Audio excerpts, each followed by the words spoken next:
આગળ વાત કરીએ ગાંધીનગરની તો ગાંધીનગરમાં સરકારી ભરતીમાં અનામત બેઠકોના મામલે માજી સૈનિકોએ ધરના પ્રદર્શન શરૂ કર્યું હતું અને તેમની મુખ્ય માંગણીઓ એ હતી કે માજી સૈનિકો માટે અનામત રાખવામાં આવેલી બેઠકો અન્ય કોઈ કેટેગરીમાં ફાળવવામાં ન આવે અને માજી સૈનિકો દ્વારા કરવામાં આવેલી રજૂઆતમાં સ્પષ્ટપણે કહેવામાં આવ્યું હતું કે સરકારી નોકરીઓમાં તેમના માટે અનામત રાખવામાં આવેલી બેઠકો જે છે તે તેમને જ મળવી જોઈએ અને તેનો ઉપયોગ અન્ય કોઈ કેટેગરીના ઉમેદવારો માટે ન કરવો જોઈએ।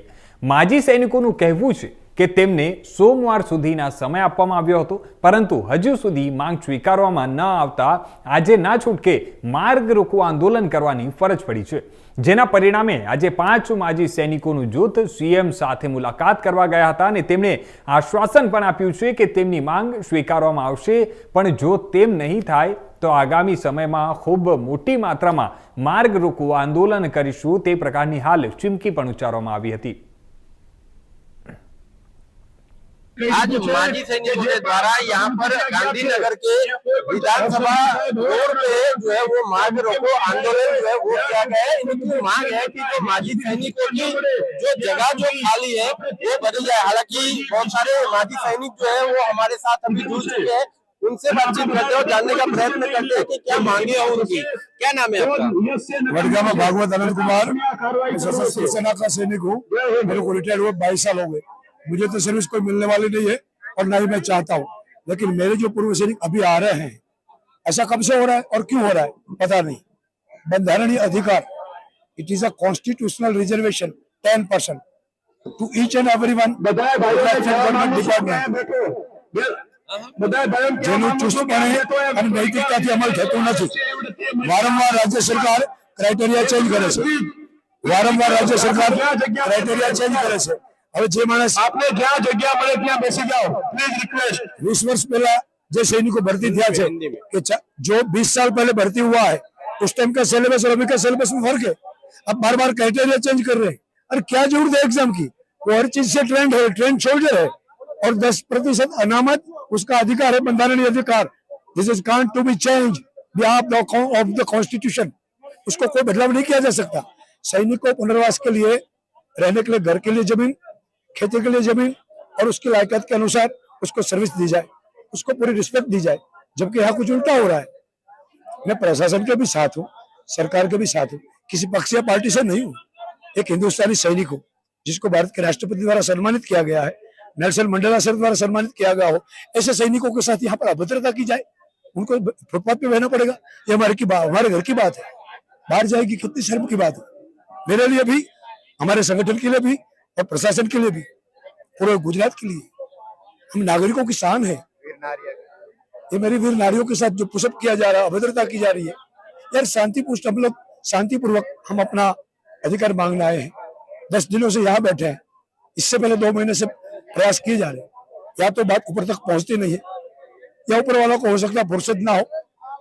जो पेज पढ़ा जा रहा है उसके बाद के पेज में क्या लिखा है पढ़ने का कोई फुर्सत ना हो या इंटरेस्ट ना वाला हो, क्योंकि पूर्व सैनिक को उसका अधिकार देने के लिए कोई योजना नहीं बनती, उनको कुछ मिलता नहीं है। यह कटाक्ष और व्यंग इसलिए कर रहा हूं क्योंकि ये घा खा चुका हूं। गुजरात ऊर्जा मंत्रालय ने मेरे को 2006 में अपॉइंटेड किया था as a protection commando, contract base पे। जब बोर्ड सक्षम होगा इसको परमानेंट दिया जाएगा पूरे एक्स सर्विसमैन को। अभी तक नहीं किया और मैं घर पे बैठा हूँ, कोई दिक्कत नहीं है। मेरे जैसे कई लोग बैठे खान खनिज में, नर्मदा में, आईओसी में, रेलवे में। क्यों भाई कॉन्ट्रैक्ट बेस पे?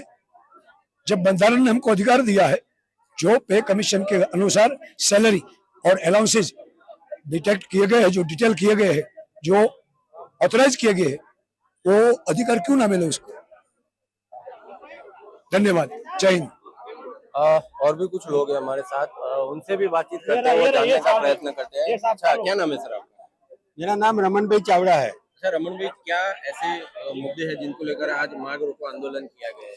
ये मुद्दे कोई नए तो नहीं है। जब से देश आजाद हुआ तब से जो सर्कुलर बने हैं, सरकार के ही नियम है कि फौजी आदमी रिटायर होने के बाद उसको 10% रिजर्वेशन क्लास 3 पोस्ट में, क्लास 4 में 20% वगैरह, जो ये सब वही का वही रिपीटेशन है। मैं करना नहीं चाहता हूँ, सब जानते ही है। लेकिन अपने भारत देश ऐसा है जहाँ सैनिक को रिटायर होने के बाद भी रोड पर आना पड़ता है। किसी और देश में जाओ, सैनिक अगर यूनिफॉर्म में उसको उठ करके बस में जगह दे देते हैं, एयरपोर्ट में उसको सबसे पहले पास देते हैं, उसको जाने देते हैं।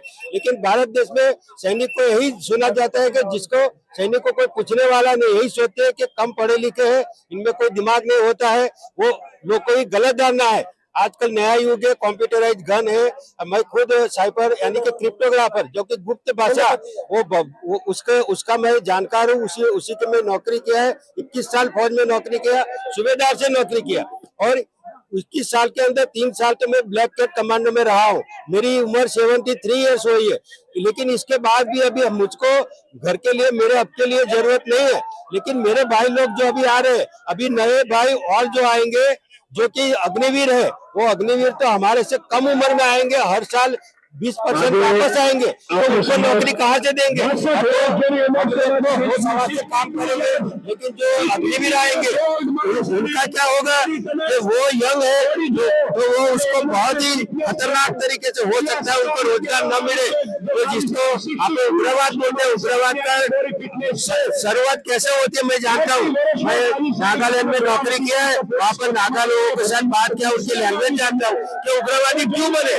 भारत में जैसे भगत सिंह ने किताब लिखा है तो मैं नास्तिक क्यों हूँ, वो अगर बुक पढ़ो तभी ये पता चलेगा। बस हम सरकार से इतना चाहते हैं कि माजी सैनिक को इसकी इज्जत बची रहे, उसको आराम से रोजी रोटी खाए, उतना ही चाहिए। सैनिक और किसान ये दो लोगों को ऊपर सरकार ध्यान दे, उतना ही मेरी रिक्वेस्ट है। जय हिंद, जय भारत।